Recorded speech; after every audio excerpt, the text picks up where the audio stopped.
こんにちは。チベットディスウィークでは、チベットやダライラマ法、そして中央チベット政権に関する1週間のニュースをお送りします。それではまずヘッドラインを見ていきましょ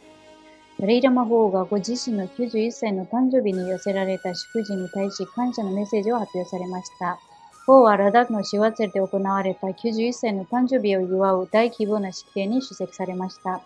世界各地のチベット人たちが法の誕生日を祝う一方、先週亡くなったチベット人活動家、ロッガラン前氏の功績を称えました。中央チベット政権の指導部がラダックの要人と交流し、ペンパチン主席大臣が同地方各地への公式訪問を開始しました。エストニア議会は中国が新たに制定した民族団結に関する新法を非難する声明を発表しました。ベルギーの外務大臣がダライラマ法の後継者選定はチベット仏教界の専権事項であると明言しました。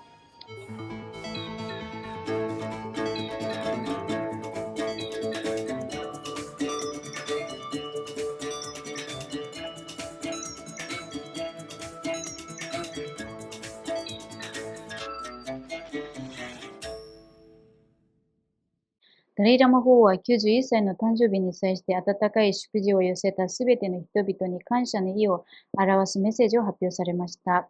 法は思いやりと慈悲の心を広めることがご自身の生涯における最も重要な使命であり続けていると述べられました。先週火曜日の7月6日、世界各地でダライラマ法91歳の誕生日が盛大に祝われました。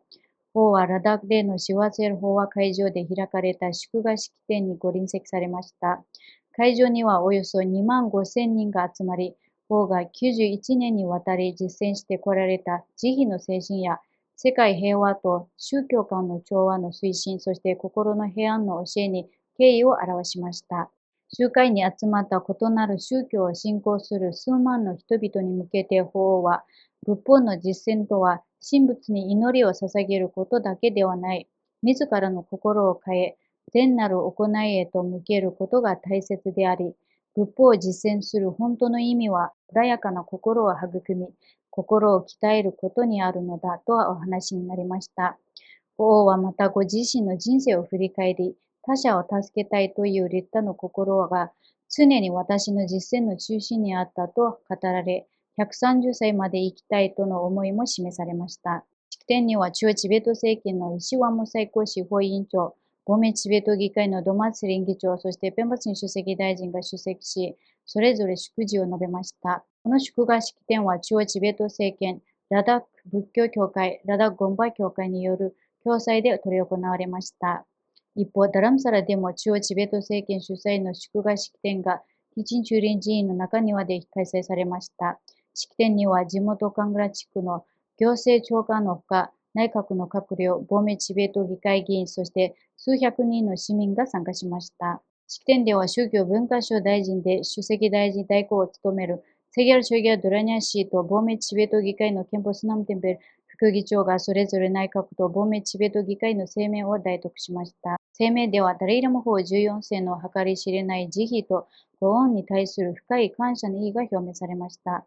また中国政府が少数民族の固有のアイデンティティや文化、言語、伝統の虐待化を制度化する、いわゆる民族団結進歩促進法を施行したことを強く非難しました。世界各地でダライラマ法91歳の誕生日が祝われる中、各地の祝賀行事では、今月2日に国連本部前で昇進講義を行い亡くなったチベット人活動家、通称ロブガランゼンことロブサンバンデン氏に哀悼の意が証明され、その功績が称えられました。同盟チベット議会は声明を発表し、ロブガランゼン氏がチベットとチベット民族の大義のために尊い命を捧げたことはチベットの歴史に永遠に刻まれる勇敢な行為であると述べました。また声明では国際社会とりわけ各国政府、議会及び国連の関係機関に対し中国のいわゆる民族団結進歩促進法について緊急に法的な検討を行い、民族集団虐殺という犯罪の発生を防ぐため、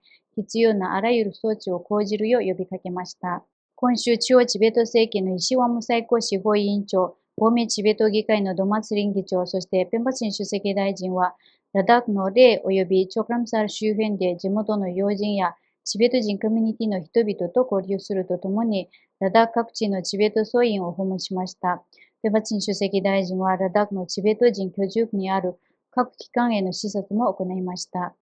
訪問先にはチベット地域医療センター、地方チベット司法委員会、地方チベット自由運動事務所、メンツィカン部員、地域チベット協同組合及びケーブル局、主席代表事務所、地方チベット議会、チベット協同組合などが含まれます。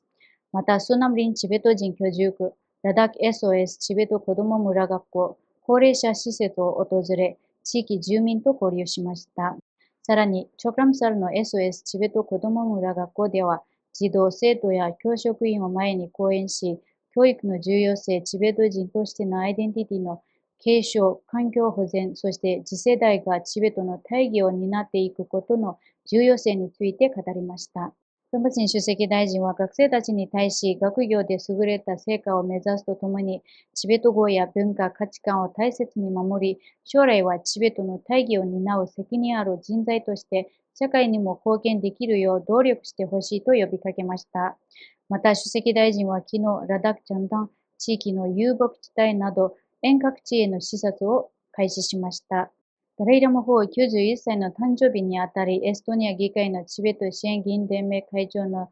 ユー・カレライド氏を中心とするエストニア議会の議員らは、チベットへの連帯を表明するとともに、中国の新たな民族団結進歩促進法を強く非難する声明を発表しました。この声明には、エストニア議会の全101議席のうち51人の議員が署名しており、過半数の支持を得た象徴的な声明として、チベットへの幅広い超党派の支持を示すものとなっています。ベルギーのマキシム・プレーバー副首相兼外務欧州問題開発協力大臣は、ダライラマ法の後継者の認定はチベット仏教界のみに委ねられる問題であり、いかなる世俗権力もこれに干渉してはならないとの立場を改めて表明しました。この発言は6月17日に開かれたベルギー連邦議会外交委員会で、連邦議会議員エルス・ファンフ氏が中国による次期ダライラマ認定への介入の試みや、最近施行された民族団結進歩促進法がチベット人の文化、言語、宗教上の権利に及ぼす影響について質問したことに対する回答として述べられたものです。ベルギー政府代表して答弁したブレバー外務大臣は、ダレイラマの後継者の認定は世俗権力の干渉を受けることなく、チベット仏教会が決定するべき問題であると明言しました。また、チベットにおける人権状況、信教の自由、そしてチベット人の文化的権利についても深い懸念を共有していると述べました。この発言を歓迎し、ブリュッセルのチベット事務所の人権官代表は、ベルギー政府の明確な立場表明に対し、心からの感謝を表明しました。これで今週のニュースは以上です。チベットテレビをご覧いただきありがとうございます。